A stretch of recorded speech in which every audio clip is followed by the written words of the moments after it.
I'm really happy that Fred has introduced, the missionaries who are working with us here in Jerusalem. And he has used a word which is a very important theological word. And I don't know how much this word is infiltrating more and more in the seminaries. And because I know it's very well, tuned and very well versed in the ELCA itself. It's the word of accompaniment. I mean, how does the ELCA and the ELCJHL accompany each other? I think this is one of the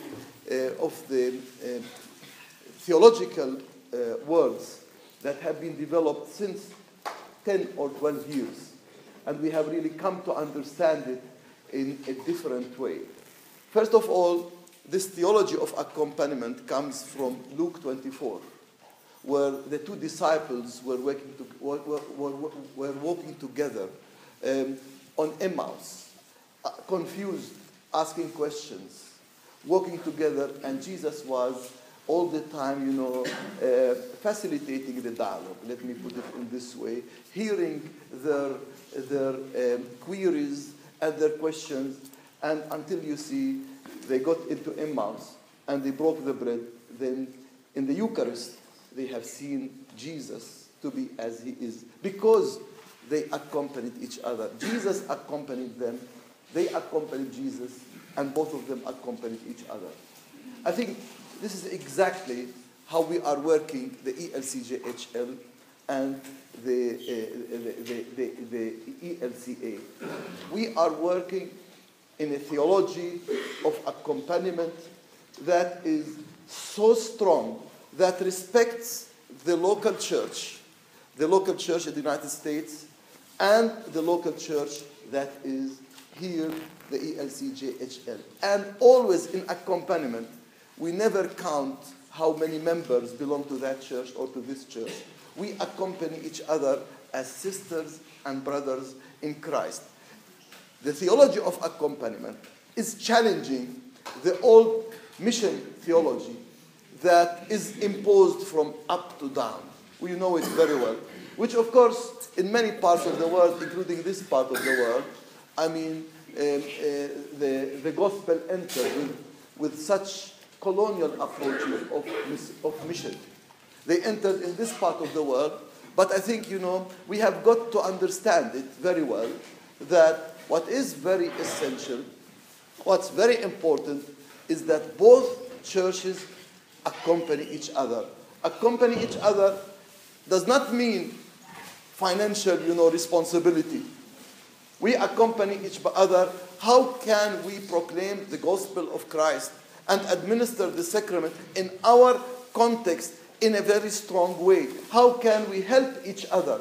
Because I think both churches, either the ELCA or my church, we have other resources than money.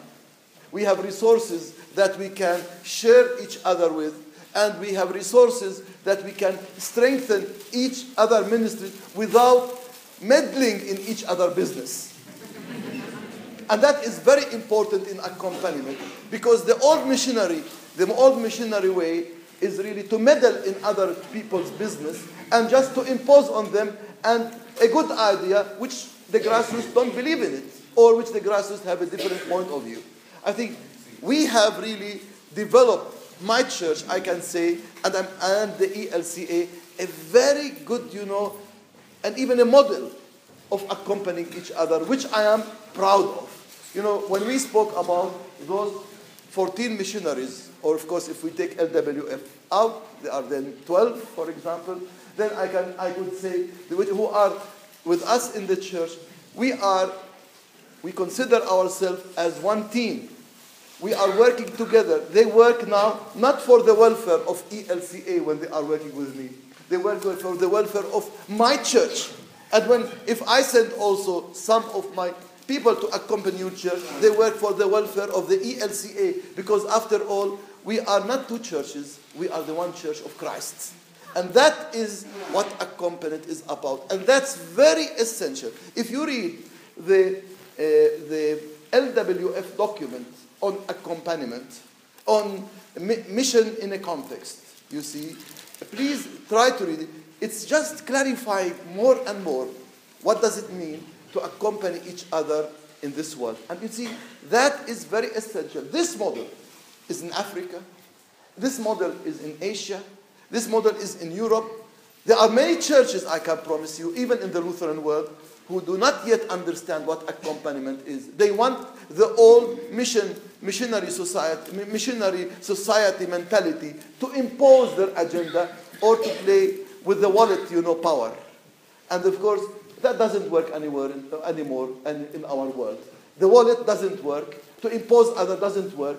What works is really to see why God is calling us as ELCA, as an ELCJHL, to work together, to be together, to witness together. What is the call? And I tell you, every day I find afresh what is that call. I cannot give you straight answers, but I can really assure you this accompaniment is not only strengthening my church, it's also strengthening the ELCA. This is a two-way, it's not one way.